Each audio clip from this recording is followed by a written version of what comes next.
पंचतंत्र की कहानियाँ। बहुत पुरानी बात है।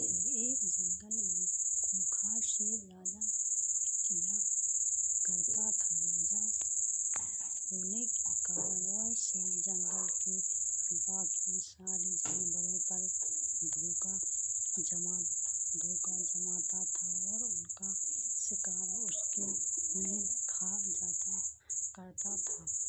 एक बार वह एक या दो नहीं बिल्कुल कई जानवरों को मार दिया करता था।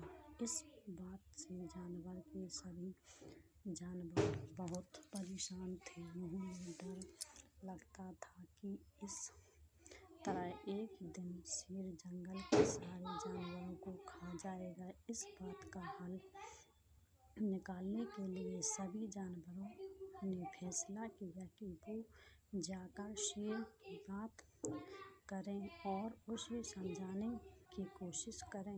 इस फैसले के बाद हिम्मत करके दूसरे दिन सभी जानवर शेर के पास गए। शेर अपनी गुफा में आराम कर रहा था।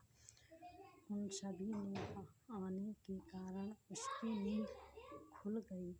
उन सभी को एक साथ देखकर शेर गुस्से से बोला, तुम सभी एक साथ यहाँ क्या कर रहे हो? मैंने कोई दावत रखी है क्या? इस बात पर जानवर दल का सहायता बोलो, महाराज था, हम सभी यहाँ आपके एक विनती करने आ रहे हैं। दरअसल आप जब भी शिकार पर निकलते हो तो एक साथ कई जानवरों मार देते हो, जिनमें से कई को आप खा भी नहीं पाते। आपके ऐसा करने से हमारी संख्या कम होती जा रही है और आपकी प्रजा छोटी होती जा रही है। अगर यूं ही चलता रहा तो एक दिन आपके राज्य में एक भी जानवर नहीं बचेगा और जब प्रजा की नहीं होगी तो राजा भला किस पर राज करोगे? इसलिए आपको सदैव अपना राजा बनाए रखने के लिए हमने आपके भोजन का इंतजाम करने के लिए एक जन बनाई है। हमारा सुझाव इस है कि आप शिकार पर न निकल करें।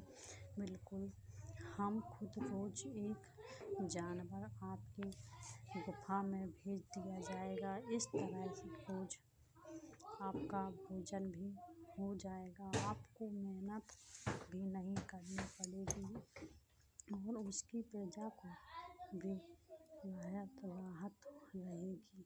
शेर को जानवरों की योजना सही लगी और उसने कहा, ठीक है, मुझे तुरंत सुझाव मंजूर है, लेकिन एक बात का ध्यान रखना, अगर किसी दिन मेरा भोजन आने से देर हो गई या भोजन कम आया तो मैं जितने चाहूँ उतने जानवरों को मार डालूंगा।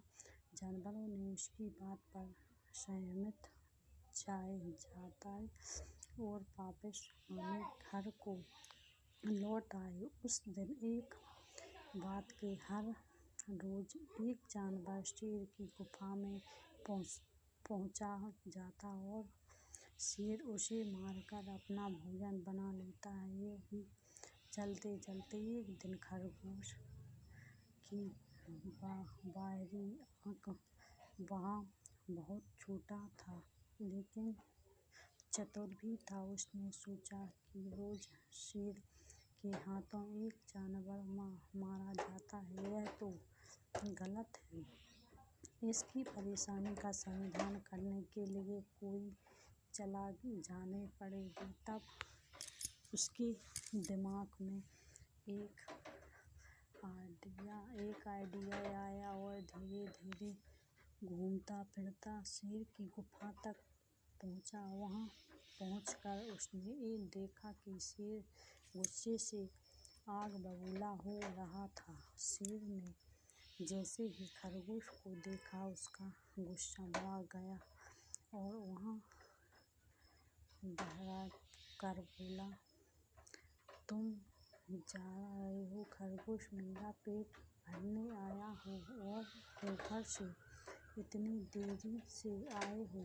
पता मुझे कितनी जोर से भूख लगी है, कहाँ मर गए थे और तुमसे मेरा पेट कैसे भरेगा। शेर को तिलमिलाया और हुआ देख खरगोश बोला, महाराज, मैं आपकी सेवा से अनभिल नहीं आ रहा था। बिल्कुल मेरे साथ मेरे 5 साथी और भी, लेकिन मगर महाराज, रास्ते में हमें एक और शेर मिल गया जो हमें खाने की जिद करने लगा। वह मेरे साथियों को मारकर खा गया। मैं किसी तरह अपनी जान बचा कर यहाँ आया हूँ। यह सुनकर शेर और ज़्यादा गुस्सा हो गया। वह बोले, एक और शेर कौन है वहाँ, और मेरी जंगल में क्या करता रहता था। खरगोश ने कहा, महाराज, वह बहुत बड़ा शेर है और जब मैंने उसे कहा कि तुम हमेशा महाराज का भोजन खा रहे हो तो वह बोला, आज से मैं तुम्हारा महाराज हूँ और मेरे अलबदा इस जंगल में कोई और शेर नहीं रह सकता है। मैं सबको मार डालूंगा, फिर आपको लड़ाई के लिए लाल करने के लिए आपने मुझे यहाँ भेज दिया। अच्छा, ऐसी बात है तो मैं भी तो देख लूँगी ये कौन शेर है तो जो मेरे जंगल में आकर मुझे ही ललकार रहा है। लेकिन चलो, मुझे उसके पास। शेर ने गजराज बोले और खरगोश के साथ चल दिया। खरगोश उस जंगल के बीच मौजूद एक कुएं के पास लेकिन गए और बोले, महाराज, इस गड्ढे के नीचे गुफा में रहता था। आप कोई आता देख शायद वह अंदर गुफे में गया दूसरी ओर को देखने के लिए। जैसे ही शेर ने उस कुएं के झाँका तो उसने अपनी परछाई दिखाई और उसने समझा कि वह दूसरा शेर है। इसके बाद उसने दूसरे शेर को ललकारने के लिए जब दहाड़ता मारी तो उसी की दहाड़ता मज करके उसे सुनाई दी। लेकिन उसे लगा कि वह दूसरा शेर भी उसे दहाड़ रहा है। बस इतने में शेर को गुस्सा आया और उसने कुएं में छलांग लगा दी। छलांग लगाते ही शेर कुएं की दीवार से टकराकर और पानी में गिरकर मर गया। एक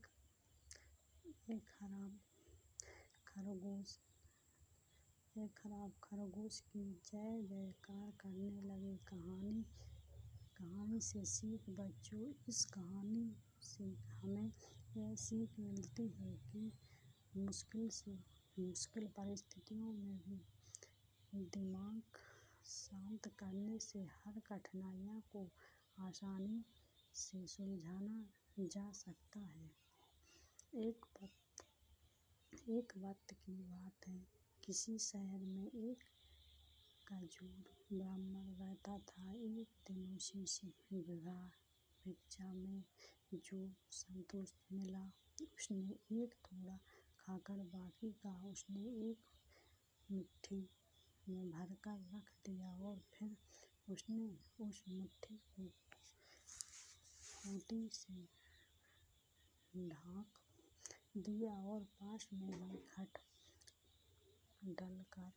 डालकर सो गया। सोते सोते वो सपने की अनोखी दुनिया में खो गया और विचित्र कल्पना करने लगा। वो सोचने लगा कि जब शहर में अलग कलाकार बनेंगे तो सूत्र का दाम 100 रुपये हो जाएगा।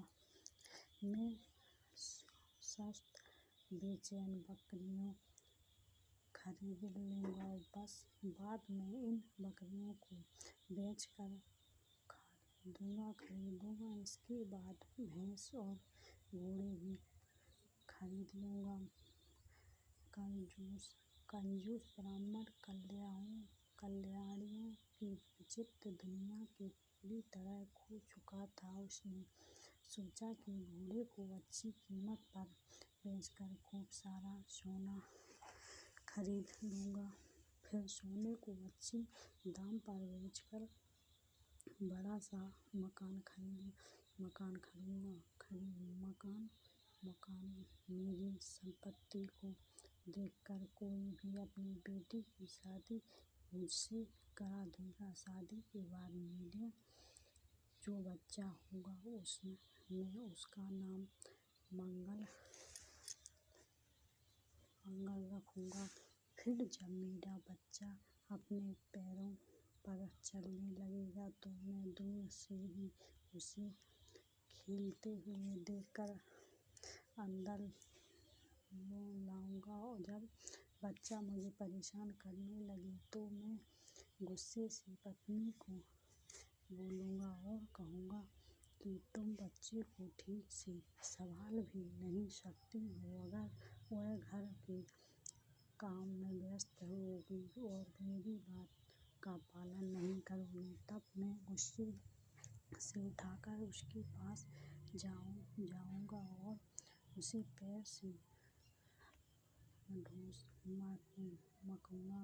से सारी बातें सोचते ब्राह्मण का पैर ऊपर उठता है और सत्तू से भरी मटकी को ठोर मार देता है, जिससे उसका मटका टूट जाता है। इस तरह सत्तू से भरी मटकी के साथ ही कंजूस ब्राह्मण का सपना भी चकनाचूर हो जाता है। कहानी से सीख। इस कहानी से हमें यह सीख मिलती है कि किसी भी काम को करते वक्त मन में लोभ नहीं आना चाहिए। लोभ का फल कभी भी मीठा नहीं होता है। साथ ही सिर्फ सपने देखने से सफलता नहीं मिलती है, इसके लिए मेहनत करना भी जरूरी है। सालों पहले एक गांव में सूरज नाम का किसान अपनी पत्नी के साथ रहता था। किसान बूढ़ा था, लेकिन उसकी पत्नी जवान थी। इसलिए वजह से किसान की पत्नी दुखी रहती थी। वो हमेशा अपने ही जैसे जवान पुरुष से शादी करने की चाहत मन में रखती थी।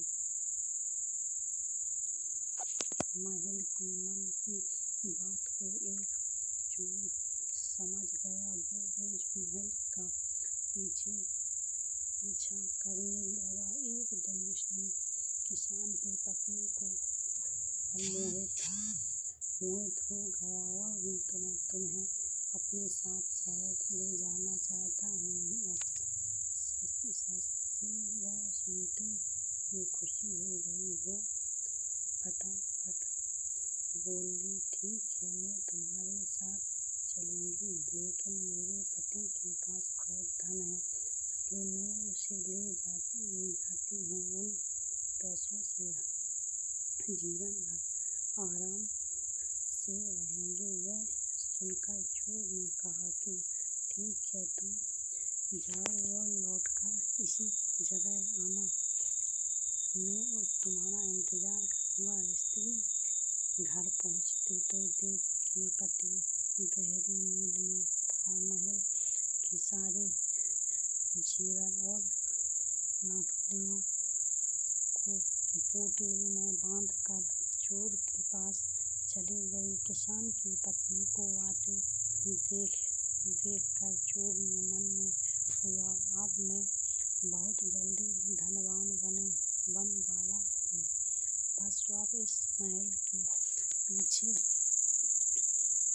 छुटकने की तरकीब निकालनी होगी। तभी किसान की पत्नी चोर के पास पहुँची।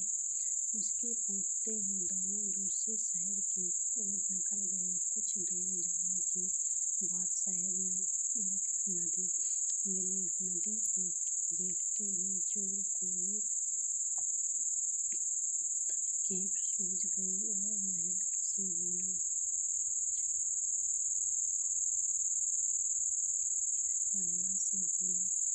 देखो नदी गंभीर है, इसमें मैं तुम्हें पास करवा दूंगा, लेकिन पहले मैं यह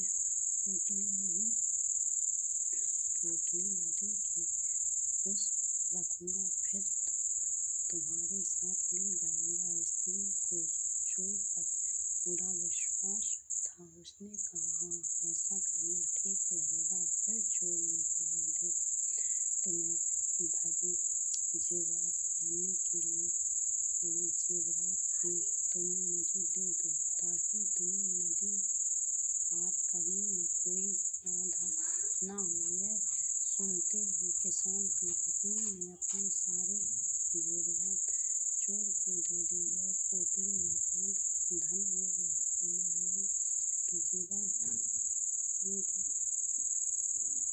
चोर नदी के पास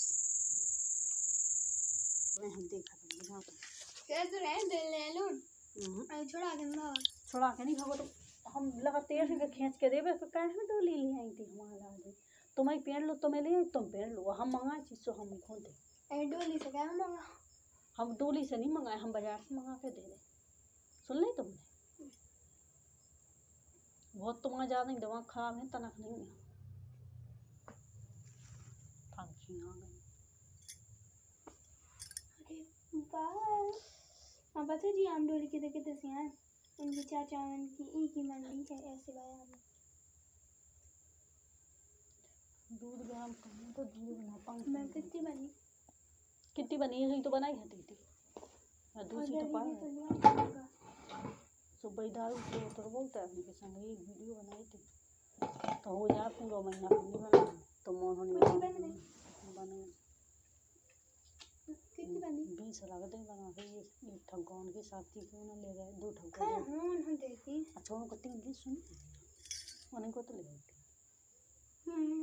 और 2 ठगौन 2 दे रही ना पी और गोली भी दे दी थी उन्हें, तो पी लेगी ना। रोटी आज खाई नहीं तो जहाँ कैसे 50 पन्ने कैसे भी खा पता 500 की पन्नी बना के लाई थी। 500 कैसे पी ले? अब 500 की पन्नी होती नहीं बचे, मैंने 1000 की हुई थी पन्नी डाली में से पची होती है पैसा दो पैसा आया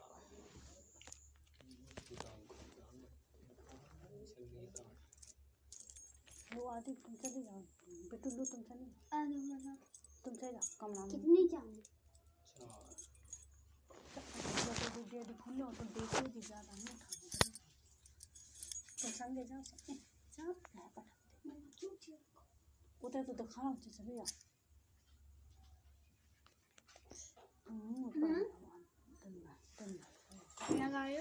लगा सो था तुसी कॉल पे व्यस्त है ना, तुसी कॉल पे व्यस्त हो मूड पर आओ तो हमारे दाल में बस आओ और दे दी ना लो जो है जी तो इतने में बहुत यानी फैल रहा है। बच जाओ मैं 7 मिनट की वीडियो में इसका दिया ना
तो होती है।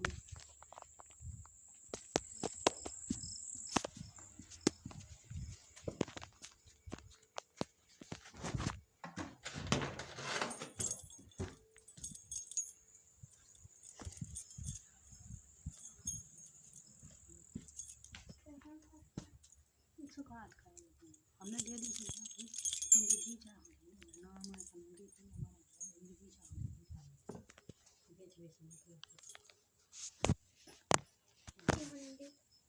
मतलब ना संबंधी तो गाँव में से दे दी कुत्ते को पता नहीं भाग को ना अच्छे उनको मारे नहीं पिकर इनको की दादी नहीं था पेपर यार अभी 500 रुपये चल यार अभी ये तो गिन नहीं हो ना इस पन्नी 500 की पन्नी धरी थी हमने 25 की भाव कितने को दे 10 बोतल बनी थी जिसमें 3-6 कड़ी थी 4 पानी लगाओ तो 10 बनी थी एक की तो हमारी ना बनाई एक की डैडी ने बना दी थी एक को भी लगा गए थे वो भी चली गए थे मग वाले दूसरे डब्बा की मग को मंगवा रहे हम धरे थे 300 रुपया से भी दे रहे थे हमने के दे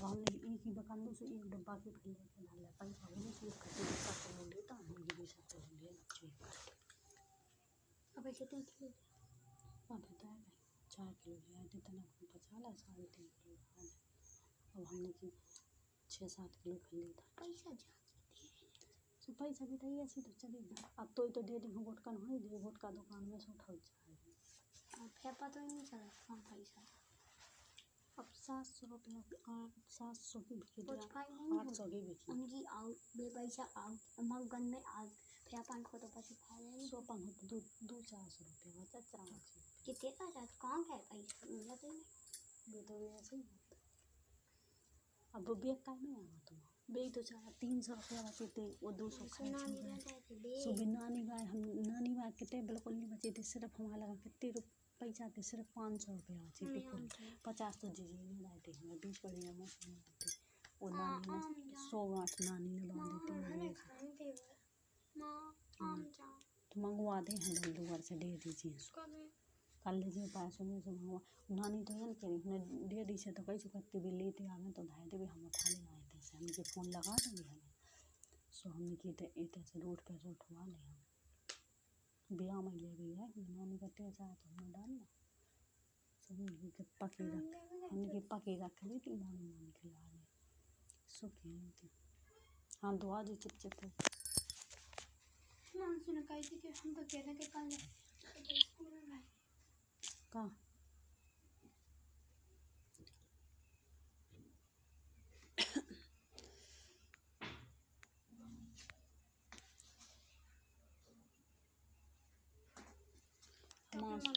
हम आंसू मुँह पर वो अलमुड़ था बास की वजह से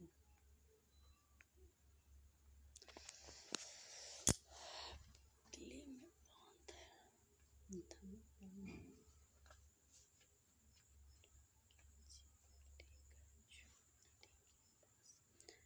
चला गया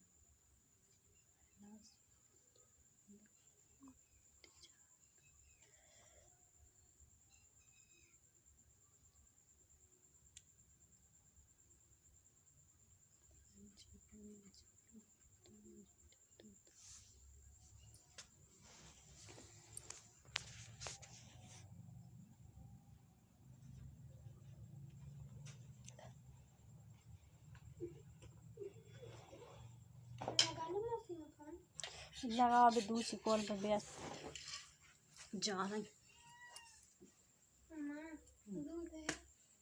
है बनाओ चाय तुम्हें अब चाय बनने नहीं तुमने घर जाओ आम नहीं गए पंखी शांत हो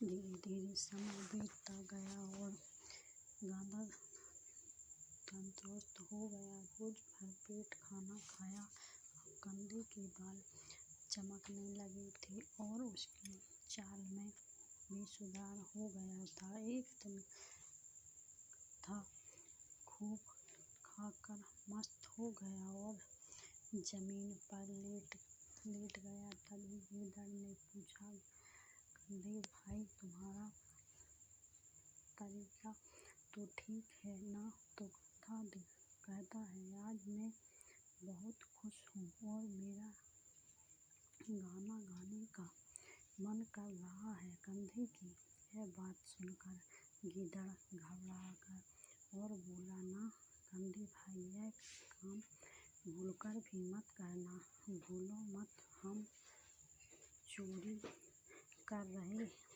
हैं। कहीं बाघ की मालकिन को तुरंत बेसुध गाना सुन लिया और यहाँ आ गई तो बड़ी मुसीबत हो जाएगी। भाई, इस गाने बनाने के चक्कर में मत पड़ो। गीदड़ की यह बात सुनकर कान्हा बोला, तुम क्या जानो गाने से बाजी में हम कंधे को खाना दाने गया है।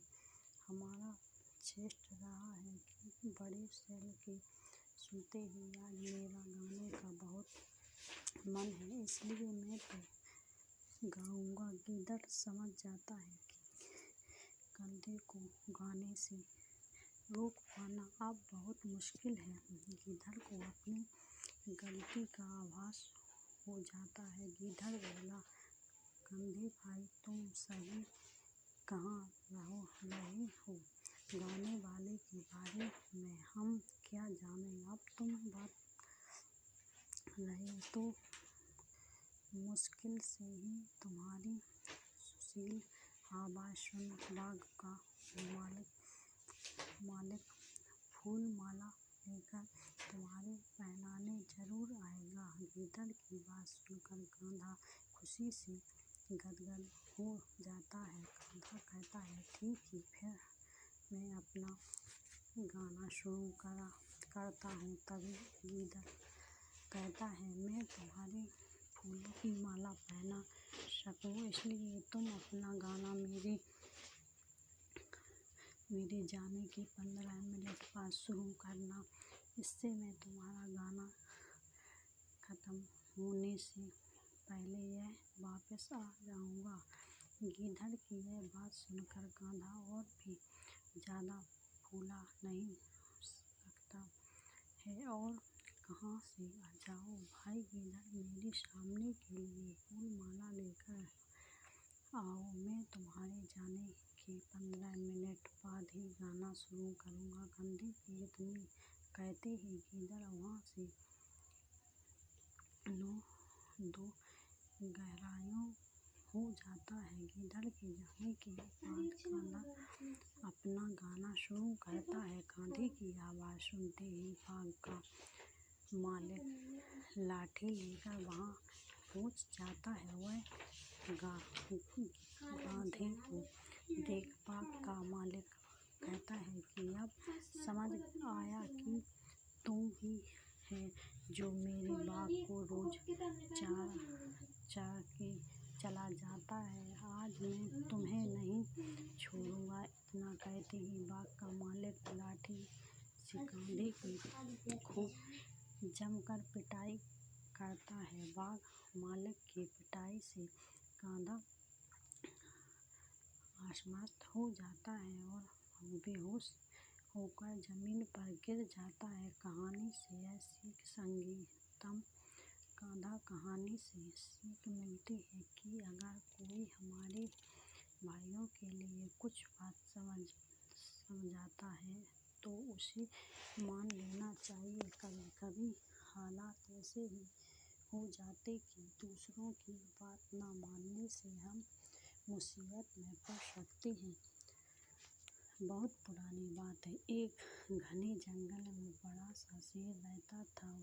उसे जंगल के सभी जानवरों को थर-थर कांपते थे। वह हर रोज जंगल के जानवरों का शिकार करता था, अपना पेट भर।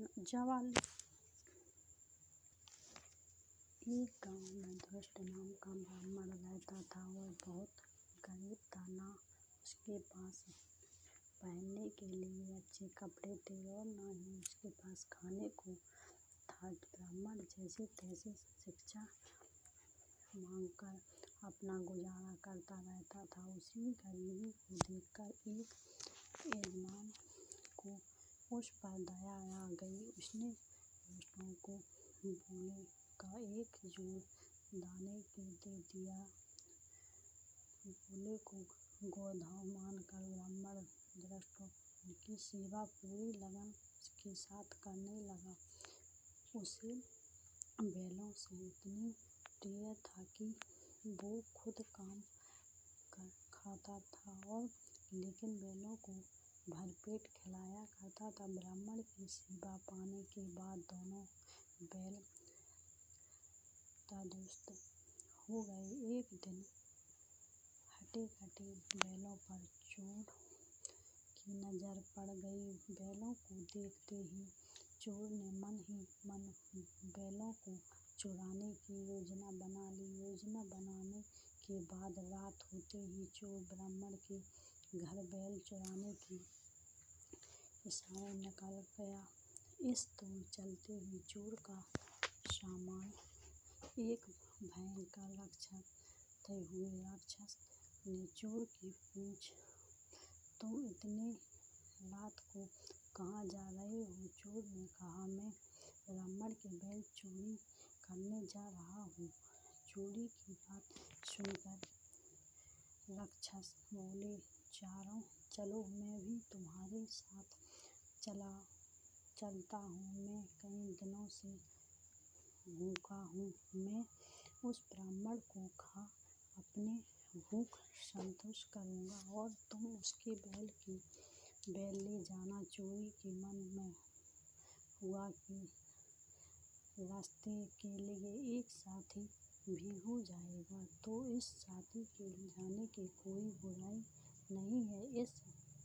यह सोचकर चोर अपने साथ राक्षस को साथ ले ब्राह्मण के घर पहुंचा। ब्राह्मण के घर पहुंचकर राक्षस बोला, पहले मैं ब्राह्मण को खा लेता हूँ, उसके बाद तुम बैल चुरा लेना। चोर ने कहा, नहीं, पहले मैं बैल चुराऊंगा, उसके बाद तुम ब्राह्मण को खाना। अगर तुम्हारे से ब्राह्मण जाग गया तो बैल चुरा नहीं पाऊंगा। फिर राक्षस बोला, जब तुम बैल खोलो तो उसी आवाज से भी ब्राह्मण जागकर अपनी रक्षा कर सकता है। मैं इस चक्कर में भूखा रह जाऊंगा। राक्षस और चोर दोनों इसी तरह बाहर करते रहे। एक दूसरे की बात मानने को उन्हें से कोई तैयार नहीं था। उसी बीच राक्षस और चोर की आवाज सुनकर ब्राह्मण जाग गया। ब्राह्मण को जगा देखकर जल्दी से चोर बोला, हे ब्राह्मण, देखो, यह राक्षस आपको खाने आया है, लेकिन मैंने इससे आपकी बचा लिया। इससे कई बार आपको खाने की कोशिश भी की, पर मैंने ऐसा होने नहीं दिया। चोर की बात सुनकर राक्षस ने भी तुरंत कहा, नहीं ब्राह्मण, मैं आपको खाने नहीं, बिल्कुल आपके बैलों की रक्षा करने के लिए यहाँ आया हूँ। यह चोर आपके बैल चुराने आया। दोनों की बात सुनकर ब्राह्मण को शक हुआ, खतरे को वापस हुआ। ब्राह्मण की फटकार डांट उठाया और दोनों को भाग दिया। कहानी से सीख, हमेशा परिस्थितियों के अनुसार काम करना चाहिए। जैसे ही कहानी में ब्राह्मण ने किया, उससे चोर व राक्षस की बात सुनने के बाद अपनी रक्षा के लिए डंडा उठा लिया, जो उस परिस्थितियों के लिए बिल्कुल सही था। बहुत समय पहले की बात है। सुराई शहर में 4 ब्राह्मण रहते थे। सभी के बीच अच्छी दोस्ती थी, लेकिन चारों मित्र निर्धन होने की वजह से दुखी रहते थे। गरीबों की वजह से सभी लोग के अपमान सहने की वजह है चारों ब्राह्मण शहर में चले जाते हैं। सभी दोस्त आपस में बात करने लगते हैं कि पैसे न होने की वजह से उन्हें अपनों से उन्हें छोड़ दिया, घर में ही बेगान हो जाते हैं। इस बात पर चर्चा करते हुए उन सबसे दूसरे राज्य जाने और वहाँ भी बात बनाने पर विदेश जाने का फैसला किया।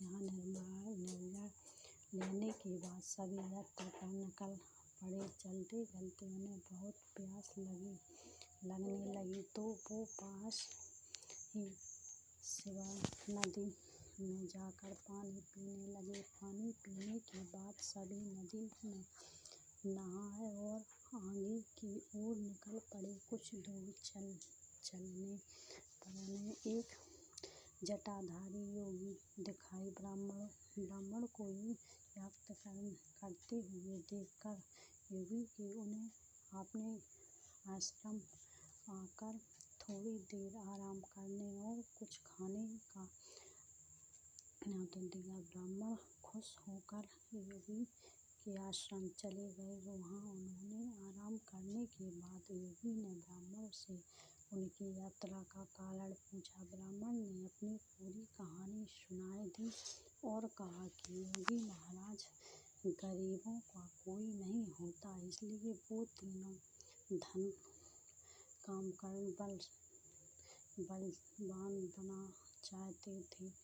उनका निश्चय देखकर योगी विभानाथ बहुत खुशी हुए। तब ब्राह्मण ने उनसे धन मांगने का कोई रास्ता दिखाने का आग्रह किया। योगी के पास तप का बल था, जिसका इस्तेमाल करके उसने एक दीपक प्रज्वलित किया। भैरवनाथ के उन ब्राह्मणों को हाथ में दीपक लेकर हिमालय पर्वत की ओर बढ़ने को कहा। योगी ने बताया, हिमालय पर्वत तरफ जाते समय यह दीपक जिस जगह गिरेगा तुम वहाँ दुखी करना, वह तुरंत बहुत धन मिलेगा। खुदाई के बाद जो भी मिले जाए, लेकिन घर लौट जाना हाथ में दीपक लेकर। सभी ब्राह्मण योगी के कहे अनुसार हिमालय पर्वत की निकल पहुँचे। बहुत दूर निकलने के बाद एक जगह दीपक गिर गया। वहाँ ब्राह्मण ने खुदाई शुरू की। खोदते खोदते उन्हें उस जमीन में तापी को खाना देखकर ब्राह्मण बहुत दुख हुआ। तभी एक ब्राह्मण ने कहा, हमारी गरीबी मिटाने के लिए यह तापी की खाना काफी नहीं है। अगर यह तापा है तो अगले और बहुत कीमती खजाना होगा। उसी ब्राह्मण की बात सुनकर उसके साथ दो ब्राह्मण आगे बढ़ गए और एक ब्राह्मण उस खाना को सब तापा लेकर अपने घर लौट गए। आगे चलते चलते फिर एक जगह दीपक गिर गया और वहाँ खुदाई करने पर चांदी की खान मिली। यह खान देखकर तीनों ब्राह्मण खुश हुए। फिर ब्राह्मण तेजी से उस खाने की चांदी निकालने लगे, लेकिन तभी एक ब्राह्मण ने कहा, आगे और कोई कीमती खान हो सकती है। यह सोचकर दो ब्राह्मण आगे निकल गए और एक ब्राह्मण उस चांदी की खान को लेकर घर लौट गया। फिर अगले चलते चलते एक जगह दीपक गिरा जहाँ सोने की खान देखने के बाद भी एक ब्राह्मण के मन का लोभ खत्म नहीं हुआ। उसने दूसरे ब्राह्मण के आगे की ओर चलने को कहा, लेकिन उसने मन कर लिया। गुस्से में लोभ ब्राह्मण ने कहा, पहले तांबे की खान मिलेगी, फिर चांदी की और सोने की। सोचो आगे और कितना कीमती खजाना होगा। उस लोभी ब्राह्मण की बात को अनुसरण करते हुए ब्राह्मण ने सोने की खान को निकाला और कहा, तुम्हें आगे जाना है तो जाओ, लेकिन मेरे लिए यह काफी। इतना कहकर वो सोना लेकर घर चला जाता है। तभी वो लोभी ब्राह्मण दीपक हाथ में लेकर आगे चलेगा। आगे का रास्ता बहुत कठिन भरा था। कांटों भरा रास्ता खत्म होने के बाद अभी रास्ता शुरू हो गया। कांटों से शरीर खून से थलथलाते हुए गया और फर्श की वजह से वह ठंड से ठिठुरने लगा। फिर भी अपनी जान को दांव पर लगाकर वह आगे बढ़ रहा था। बहुत दूर चलने के बाद उसे लोभी ब्राह्मण को एक युवक जिसके मस्तक पर चक्र घूम रहा था। युवक ने सिर पर चक्र को घूमता देखा तो लोभी ब्राह्मण को बड़ी हैरानी हुई। लोभी ब्राह्मण काफी दूर तक चल चुका था, इसलिए उसे प्यास भी लग रही थी। उसने चक्रवायु व्यक्ति से पूछा, तुम्हारे सिर पर यह चक्र कैसा और क्या घूम रहा है, और यहाँ पीने के लिए पानी कहाँ मिलेगा? इतना पूछते ही उस व्यक्ति के सिर से चक्र निकल गया और लोभी ब्राह्मण के मस्तक पर चक्र लग गया। हैरानी और दर्द से तड़पते हुए ब्राह्मण ने उससे पूछा, ये चक्र मेरे सिर पर क्यों लगा? आजीवन युवक ने बताया, सालों पहले मैं भी धन के लालच में यह तक पहुँचा था। उस समय किसी और के समुद्र पर यह चक्र घूम रहा था। तुम्हारी तरह ही मैंने भी उसके सब सवाल किए तो मेरे सिर पर यह चक्र लगा गया। तब उस ब्राह्मण ने पूछा कि अब मुझे कब इससे मुक्ति मिलेगी? इस पर युवक ने कहा, जब तुम्हारी तरह कोई धन की लालच में यहाँ तक पहुँचेगा और चक्र को लेकर सवाल करेगा, तब यह चक्र तुम्हारे सिर से निकलकर उसके मस्तकों पर लग जाएगा। फिर ब्राह्मण ने कहा कि ऐसा होने के समय लग सकता है। इस सवाल का जवाब देते हुए युवक ने कहा, मैं राजा राम के कला से यह हूँ, लेकिन मुझे नहीं पता कि अभी कौन सा युग चल रहा है। तुम इसी अंदाज लगा सकते हो कि कितना समय लग सकता है। इतना बताकर वो युवक वहाँ से चला गया और ब्राह्मण मन ही मन बहुत दुखी हुआ और चक्र के घूमने से हो रहे दर्द से उसके आंसू निकलने लगे। कहानी से सीख, लालच हमेशा व्यक्ति को कष्ट और मुश्किलों में डरा देती है। इसलिए हम जितना मिले है उसी से संतुष्ट करना चाहिए और हर आवश्यकता में रहने हुए खुशी जीवन जीना बहुत समय पहले की बात है। दोस्तों, नगरी के 4 दोस्त रहा करते थे। उन्हें चारों में 3 ब्राह्मण कई तरह की विद्याओं में पुराण से जाकी चौथे के पास किसी तरह की विद्या नहीं, लेकिन वह बहुत बुद्धिमान था। चौथा दोस्त हमेशा अपनी बुद्धि का इस्तेमाल करके हर समस्या से बचने का रास्ता निकाल लेता था। जाकी अन्य दोस्त विद्यावान होते हुए भी समझदारी से काम नहीं लेते थे। एक दिन उन चारों दोस्तों ने निकलकर सोचा कि पैसा कमाने के लिए विदेश जाना चाहिए। वहाँ जाकर ही विद्या का लाभ मिलेगा और पैसे कमाने का रास्ता भी। इसी सोच के चलते चारों देश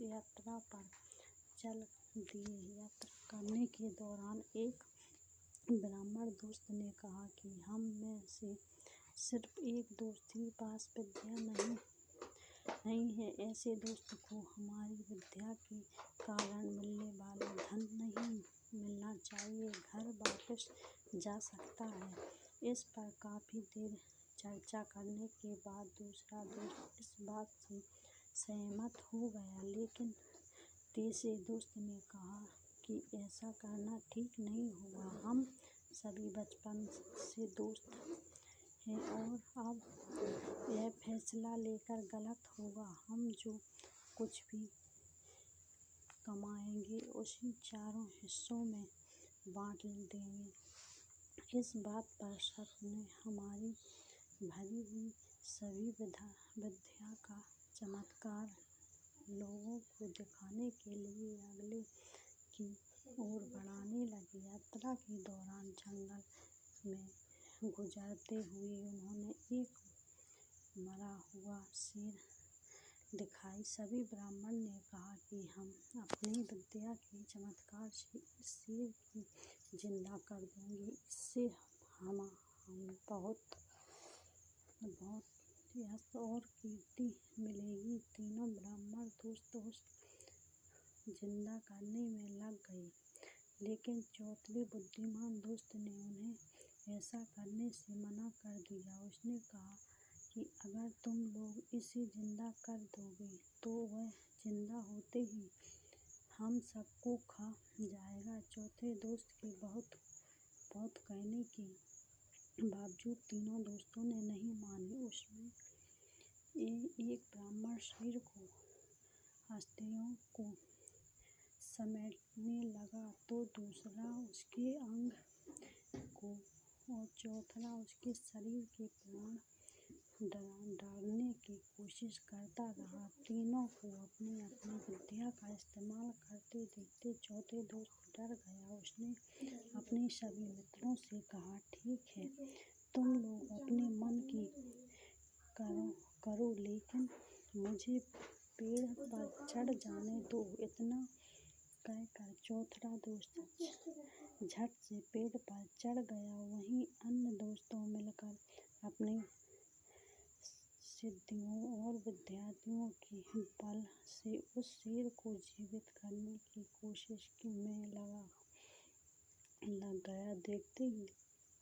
देखते शेर जिंदा हो जाता है। शेर जैसे ही जिंदा हुआ वह अपने आसपास तीनों ब्राह्मण को देखते हुए उन्हें मार डालता है। जाकी पेड़ पर चढ़ा चौथा दोस्त उनकी समझदारी से बच जाता है। कहानी से सीख शेर से उठा कहानी यह सीख देती है कि विद्या के नशों में चूर होकर किसी काम को नहीं करना चाहिए। हर काम को करते हुए उसके अच्छे और बुरे दोनों का परिणाम के बारे में सोचना जरूरी है। सिर्फ विद्या में निपुण नहीं है, बिल्कुल बुद्धि का होना भी जरूरी होता है। बहुत समय पहले की बात है कि एक गांव में मनोहर नाम का एक चूल्हार कपड़े सिलने वाला रहा करता था। उसकी कपड़े सिलाई वाली मशीन की ज़्यादातर उपकरण लकड़ी के बने हुए थे। एक दिन बहुत ज़्यादा बारिश होती है, जिस कारण बारिश का पानी उसके घर में भर जाता। घर की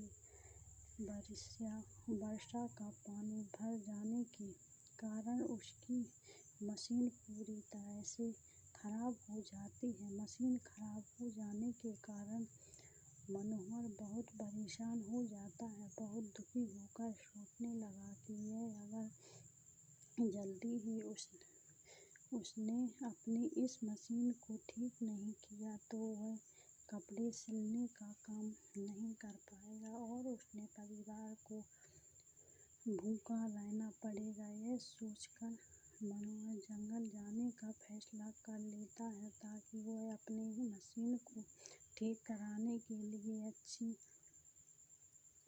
लकड़ी काट कर ला सके। फिर मनोहर इस विचार के साथ जंगल की ओर चल देता है। मनोहर पूरे दिन चलता रहता है, लेकिन उसे अपनी मशीन के लिए अच्छी लकड़ी वाला कोई भी पेड़ नजर नहीं आता। फिर भी मनोहर हार नहीं मानता है और अच्छे पेड़ की तलाश में आगे बढ़ता रहता है। काफी देर चलने के बाद अचानक मनोहर की नजर एक पेड़ पर पड़ती है जो काफी ऊंचा, मोटा और हरा भरा था। उस पेड़ को देख मनोहर बेहद खुश होता है और कहता है कि हाँ, यह पेड़ काफी अच्छी है। इसकी लकड़ियों से मैं अपनी मशीन को फिर से ठीक करा सकता हूँ।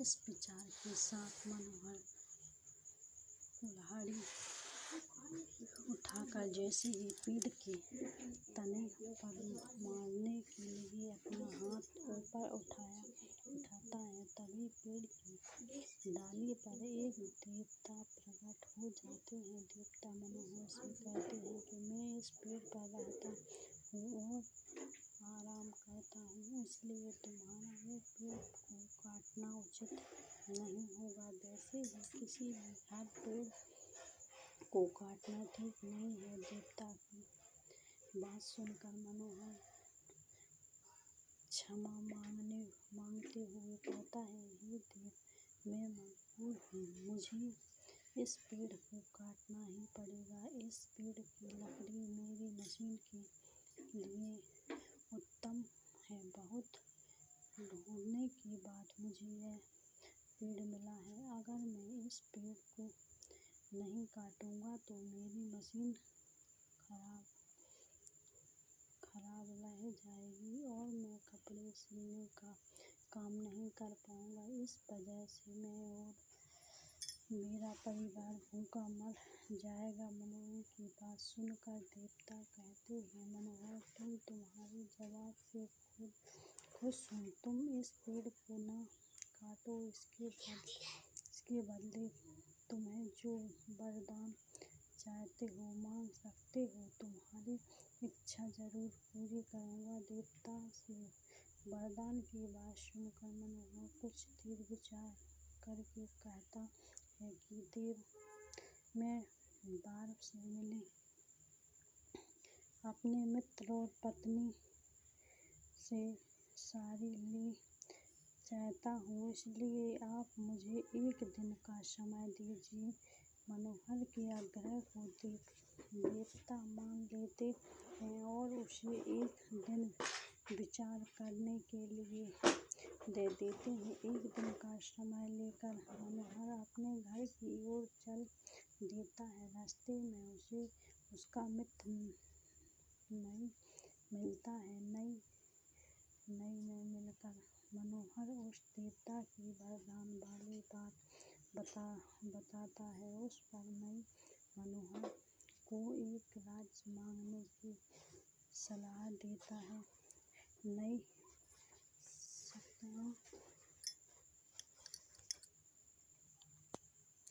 तुम उस राज के राजा बन जाना और मैं उस राज का मंत्री बन जाऊंगा। फिर हमें कोई कष्ट नहीं होगा और हम आपस से आराम से अपनी जिंदगी बिता पाऊंगा। नए मित्र की बात पर मनोहर कहता है कि मित्र, तुम बिल्कुल ठीक कह रहे हो। इस बारे में एक बात मैं अपनी पत्नी से भी पूछ लूँ, फिर मैं देवता से वरदान मांग लूँ। पत्नी से राय मांगने की बात पर नय करता है, मित्र, तुम्हारी पत्नी काफी घमंडी और मूर्ख है, इसलिए तुम्हें उसकी राय नहीं लेनी चाहिए। ऐसे व्यक्ति केवल अपने लाभ के बारे में ही सोचते हैं। इस पर मनोहर कहता है, मित्र, फिर भी वह मेरी पत्नी है, इसलिए मैं उसकी राय एक बार जरूर लूँगा। इतना कहते हुए मनोहर अपने घर की ओर बढ़ जाता है। घर पहुंचकर मनोहर जंगल में घटी पूरी घटना अपनी पत्नी को बताता है। देवता से वरदान मिलने की बात सुनकर मनोहर की पत्नी कहती, राज मांग कर कोई लाभ नहीं। राजा की कई जिम्मेदारियां होती हैं, वह कभी खुश से अपना जीवन नहीं बिता पाता है। राजा राम और नल भी राज होते हैं, जिंदगी भर दुख में जिया। आपको हाथ से इतनी अच्छे कपड़े सिलाई ठीक ठाक काम लेते हैं, ऐसे में अगर आपके 2 सिर और 4 हाथ हो जाएं तो आप दुनिया के कपड़े सिल पाओगे। इससे कमाई भी दोगुनी हो जाएगी और आपका मन भी समझ पड़ेगा। पत्नी की यह बात मनोहर में समझ आ जाती है और वह देवता से वरदान मांगने जंगल की ओर चल देता है। जंगल पहुंचकर वह दोबारा देवता से मिलता है। देवता मनोहर को देखकर कहते हैं कि मनोहर, मांगो, क्या वर मांगना तुम्हें। मनोहर देवता से कहता है कि हे देवता, आप मुझे 2 सिर और 4 हाथ दे दीजिए। देवता मनोहर की यह बात सुनकर पूछते हैं कि तुम 2 सिर और 4 हाथ का क्या करोगे। तब मनोहर बात बताता है कि 2 सिर और 4 हाथ होने पर वह दोगुना कपड़े सिल पाएगा, जिससे उसकी कमाई पहले से अधिक हो जाएगी। मनोहर की यह बात सुनकर देवता मुस्कुराते हैं और मनोहर को वरदान दे देते हैं। देवता का वरदान पाकर मनोहर को 2 सिर और 4 हाथ हो जाते हैं। वरदान पाकर मनोहर बहुत खुश होता है, अपने घर की ओर चल देता है। मनोहर जैसे ही अपने गांव पहुंचता है तो गांव में खेल रहे बच्चे उसे देखकर डर जाते हैं। वह सब उसे राक्षस समझते हैं। तभी कुछ गांव वाले हाथों में हथियार लेकर मनोहर पर हमला कर देते हैं और मनोहर की मौत हो जाती है। जब मनोहर की मौत की खबर मनोहर की पत्नी को होती है तो वह फौरन मनोहर के देखने वहां पहुंच जाती है। मनोहर की लाश देख उसकी पत्नी रोने लगी और कहती कि यह सब मेरी गलती है, मैंने ही उसे देवता से 2 सिर और 4 हाथ मांगने के लिए कहा था। अगर ऐसा न होता तो आज मनोहर को कोई राक्षस न समझता और बेजानता होते। कहानी से सीख तो सिर बार गुजारा। कहानी से सीख मिलती है कि बिना सोचे विचारे किया गया कोई भी काम